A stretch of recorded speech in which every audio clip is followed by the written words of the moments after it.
Imagine the dense, suffocating silence of a swamp at night, a silence broken only by the uneasy stir of unseen creatures. Imagine disappearing into that darkness, hunting a deer, and instead becoming the prey. That was the last known fate of Arthur Hemlock, a 42-year-old construction foreman from the city, whose only crime was a love for the outdoors.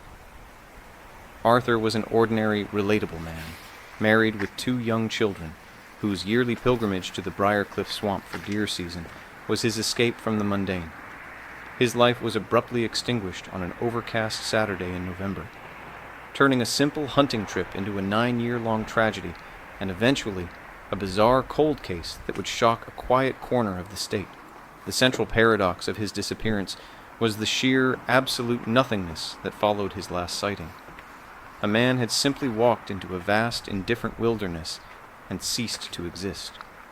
For nearly a decade, his memory lingered like a ghost in the marsh, until the terrifying truth was unearthed, not by a search team, but by a couple of boys fishing, who stumbled upon a skeleton in chains, a chilling discovery that defied all reasonable explanation. Arthur's plan had been simple and meticulously prepared, as all of his excursions were. He intended to spend 3 days in the state game lands adjacent to the Briarcliff Swamp, an area known for its challenging terrain, but also for a healthy population of white-tailed deer. He had left his small, modest truck parked at the official trailhead, a location well-trafficked enough to offer a measure of security. He had promised his wife, Sarah, that he would call on the satellite phone by 8 o'clock each evening and return no later than Tuesday morning, just in time for a client meeting.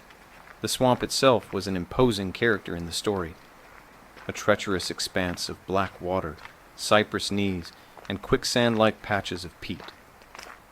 The geography of the Briarcliff area, a deceptive mix of rolling upland forest and deep, waterlogged lowlands, made it the perfect place for a person to get lost, or, as it turned out, to be meticulously hidden.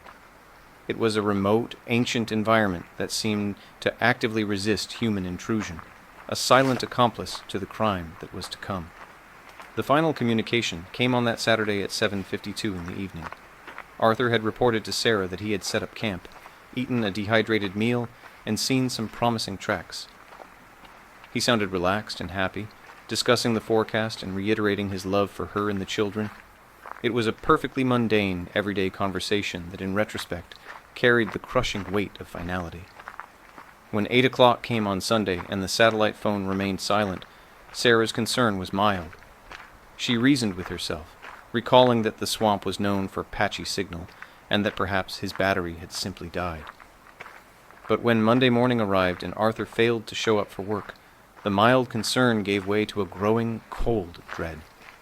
She knew her husband's discipline. He would never miss a work commitment, let alone fail to call. The alarm was officially raised by midday Monday. Law enforcement moved quickly, organizing a search operation that swelled over the following days. Local police, the State Department of Natural Resources, and dozens of dedicated volunteers mobilized at the trailhead. Search and rescue teams, equipped with aerial surveillance and all-terrain vehicles, scoured the designated hunting zone.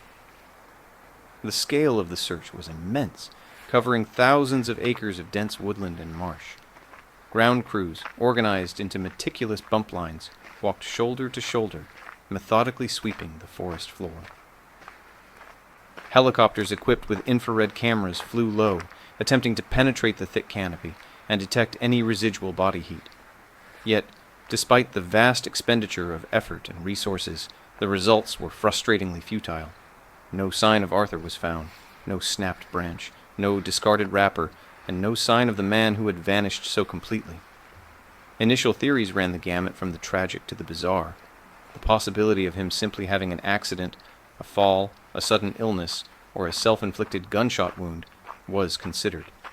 But investigators argued that a body, even in a dense swamp, should have been found within a few hundred yards of his camp, or at least in the general vicinity of his last known location. Was it possible that he had simply chosen to walk away from his life? Investigators dismissed this quickly after checking his bank records and finding no activity, and his co-workers confirmed his excitement about an upcoming promotion. The complete and utter absence of evidence, in fact, was the most disturbing clue of all. The search continued for 10 agonizing days, a period where hope steadily deteriorated into grim acceptance. Finally, with no new leads and the weather turning against them, the active search was officially called off. Arthur Hemlock was declared a missing person. His truck, untouched in the parking lot, became a monument to a mystery. 2 years passed, then 5 years, and the case of Arthur Hemlock began its long, lonely transition into a cold file. His family endured the agonizing limbo of unresolved loss. The occasional volunteer would hike the perimeter, or a local would claim to have seen something near the swamp, but each lead proved to be a dead end.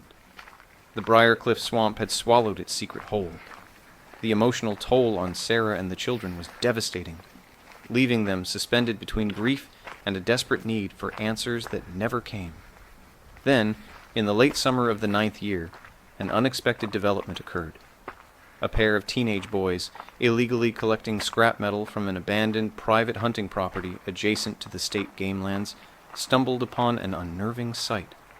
Deep within a murky, overgrown drainage culvert that was almost entirely concealed by thick briars, they found a rifle. It was a well-maintained, high-powered hunting rifle, clearly expensive, and its serial number was traced back to Arthur Hemlock. This discovery, however, did not lead to Arthur. The search was refocused around the culvert and the adjacent private land, a vast estate owned by a reclusive local named Orrin Vance, known for his paranoia about trespassers. Teams meticulously combed the property, focusing their efforts on the dense, untamed undergrowth. Despite the renewed, intense search, no other trace of Arthur was found.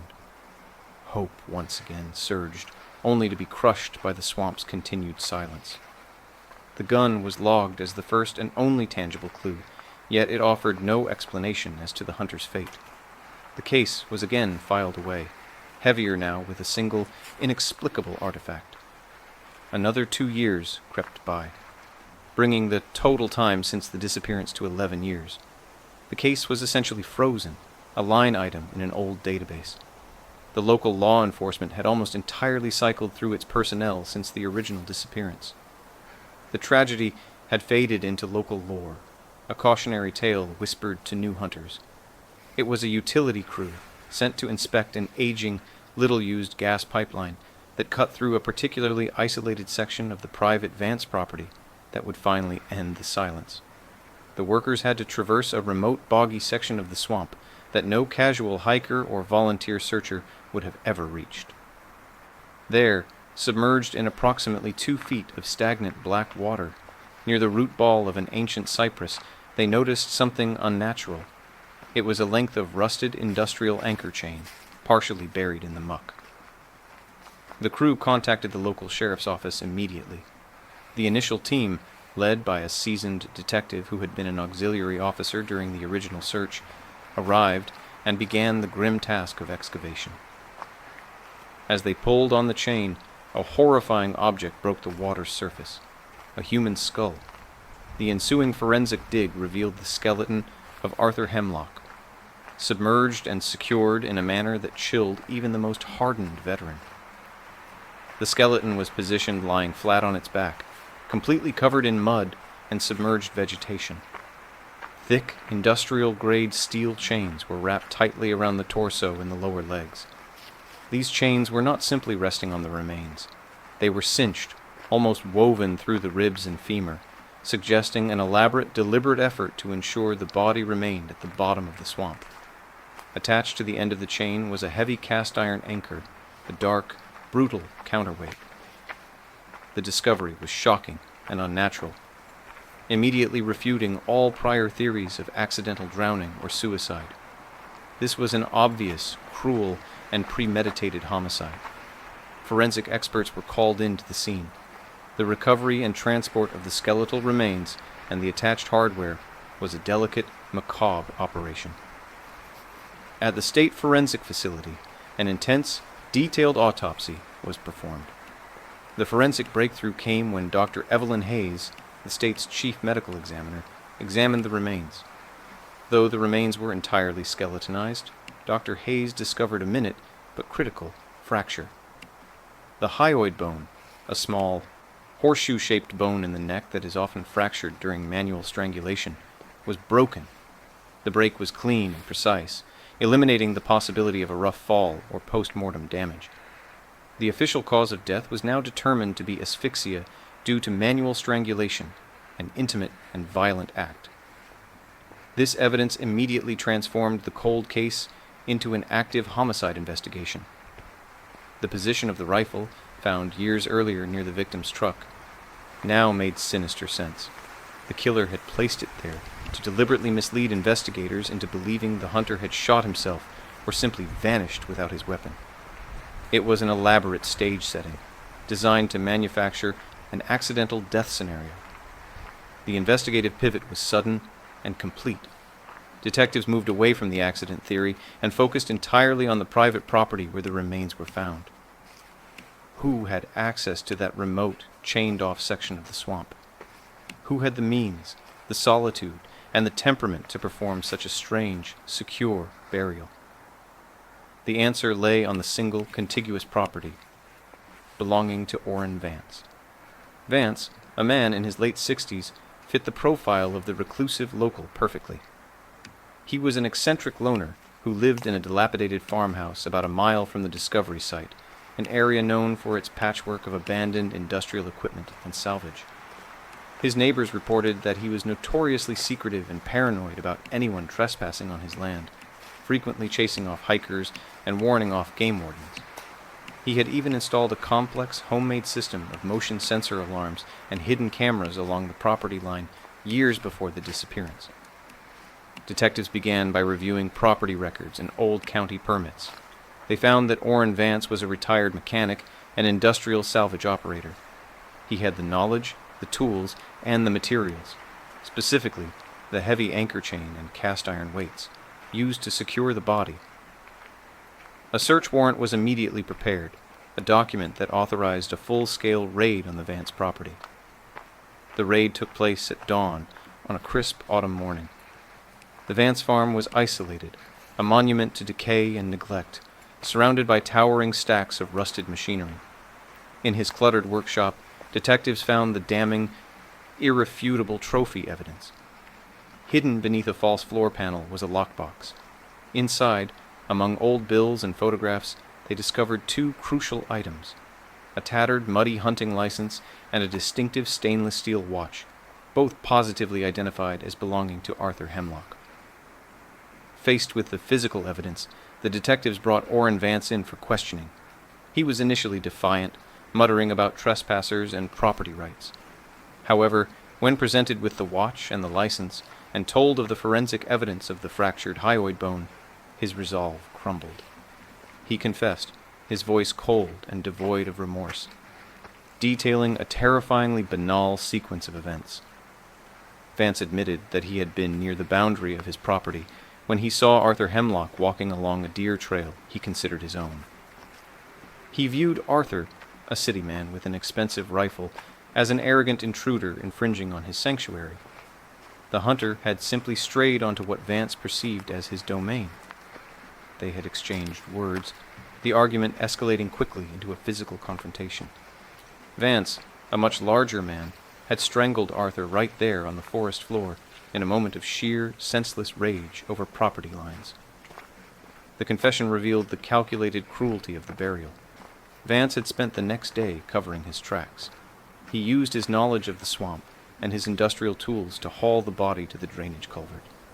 He explained that he chained and weighted the body to ensure it would be submerged beneath the acidic, oxygen-deprived muck, a desperate, meticulous plan to make the body vanish permanently. He then hid Arthur's rifle near the main road to suggest a desperate suicide or simply a dropped weapon in a panic. The motive was not complex or grand. It was the petty, paranoid hatred of an eccentric local for an outsider who dared to trespass. The state charged Orrin Vance with first-degree murder, and the case moved swiftly through the courts. The overwhelming forensic evidence, combined with the detailed confession and the discovery of the victim's belongings in his home, left the defense with no viable argument. Orrin Vance was convicted and sentenced to life imprisonment without the possibility of parole. The tragic saga of Arthur Hemlock finally closed with a chilling realization. His fate was not a mysterious vanishing act or a cautionary tale about nature's danger, but a murder rooted in the most banal of human failings, a property dispute. His innocence was confronted by a hatred so profound that a life was extinguished and then elaborately hidden with the cold, calculating use of industrial chains and an anchor. For the family, the certainty of his end, though horrific, finally brought a measure of peace, allowing them to mourn the father and husband who had been so cruelly taken from them by the hidden monster of the Briarcliff Swamp.